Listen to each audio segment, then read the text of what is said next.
ನಿಲ್ದಾಣ ಈ ಜಿಲ್ಲೆಯಲ್ಲೇ ತುಂಬ ವಿಶಾಲವಾದಂಥ ಬಸ್ ನಿಲ್ದಾಣ ಅಂತಕ್ಕಂಥದ್ದು ಸಾರ್ವಜನಿಕ ವಲಯದಲ್ಲಿದೆ. ಆದರೆ ಈ ಬಸ್ ನಿಲ್ದಾಣದಲ್ಲಿ ಕೆಲವು ಮೂಲಭೂತ ಕೊರತೆಗಳು ಎದ್ದು ಕಾಣ್ತಾ ಇದೆ.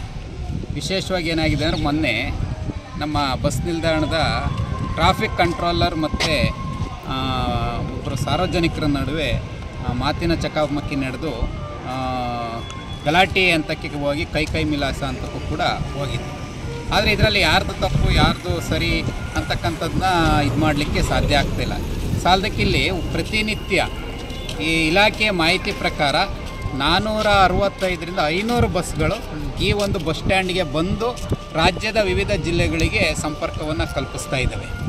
ಅಂದರೆ ಬಸ್ಗಳೇ 450ರಿಂದ 500 ಬಸ್ಗಳು ಓಡಾಡ್ತವೆ. ಅಂದರೆ ಪ್ರತಿನಿತ್ಯ ಇಲ್ಲಿ ಸಾರ್ವಜನಿಕರು ಅಂದರೆ ಪ್ರಯಾಣಿಕರು ಮಿನಿಮಮ್ 2000ಕ್ಕೂ ಹೆಚ್ಚು ಪ್ರಯಾಣಿಕರು ಇಲ್ಲಿ ಸಂಚಾರವನ್ನು ಮಾಡ್ತಾ ಇದ್ದಾರೆ.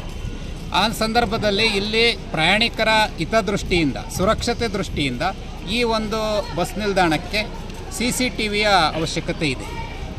ಅದೇ ರೀತಿಯಾಗಿ ಏನು ಈ ಒಂದು ಬಸ್ ನಿಲ್ದಾಣಕ್ಕೆ ಹೆಚ್ಚಿನ ಬಸ್ಗಳು ಬರ್ತಾ ಇರೋದ್ರಿಂದ ಕೇವಲ 2 ಸಿಬ್ಬಂದಿಗಳು ಮಾತ್ರ ಇಲ್ಲಿದ್ದಾರೆ. ಅದರಿಂದಾಗಿ 500 ಬಸ್ಗಳನ್ನು 2 ಸಿಬ್ಬಂದಿಗಳು ಮೇಂಟೈನ್ ಮಾಡೋಕ್ಕಾಗ್ತಾಯಿಲ್ಲ. ಹಂಗಾಗಿ ಇನ್ನಿಬ್ಬರು TCಗಳನ್ನ ಅಥವಾ ಒಬ್ಬರು TCನ ಕೊಟ್ಟು ಈಗಿರೋರು ಇಬ್ಬರು ಜೊತೆಗೆ ಮತ್ತೊಬ್ಬರು ಸ್ಟ್ಯಾಂಡ್ ಇನ್ಚಾರ್ಜನ್ನು, ನಿಲ್ದಾಣದ ಮೇಲ್ವಿಚಾರಕರನ್ನು ಕೂಡ ಇಲ್ಲಿಗೆ ಕೊಡಬೇಕು. ಅದೇ ರೀತಿಯಾಗಿ ಇಲ್ಲಿ ಏನಾಗಿದೆ, ಬಸ್ ಸ್ಟ್ಯಾಂಡ್ ಒಳಗಡೆ ಖಾಸಗಿ ವಾಹನಗಳು ಹೆಚ್ಚಾಗಿ ಬಂದು ನಿಲ್ಲಿಸ್ತಾ ಇದ್ದಾರೆ. ಕೇಳಕ್ಕೆ ಹೋದರೆ ಇಲಾಖೆಯ ಅಧಿಕಾರಿಗಳ ಮೇಲೆ ಕೂಡ ಇದು ಮಾಡ್ತಕ್ಕಂಥ ಸಂದರ್ಭ ಇದೆ.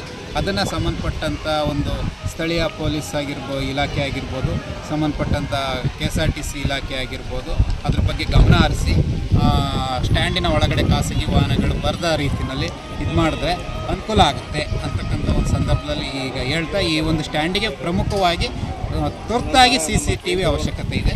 ಜೊತೆಗೆ 2 ಜನ ಸಿಬ್ಬಂದಿ ಅವಶ್ಯಕತೆ ಇದೆ. ಇದನ್ನು ಸಂಬಂಧಪಟ್ಟಂಥ ಜನಪ್ರತಿನಿಧಿಗಳು ಹಾಗೂ ಸಂಬಂಧಪಟ್ಟಂಥ ಇಲಾಖೆಯ ಮೇಲಧಿಕಾರಿಗಳು ತಕ್ಷಣ ಇದಕ್ಕೆ ಸ್ಪಂದಿಸಿ ಈ ಒಂದು ಏನು ಕೊರತೆಯನ್ನು ನೀಗಿಸಿದ್ದೆ ಅದರಲ್ಲಿ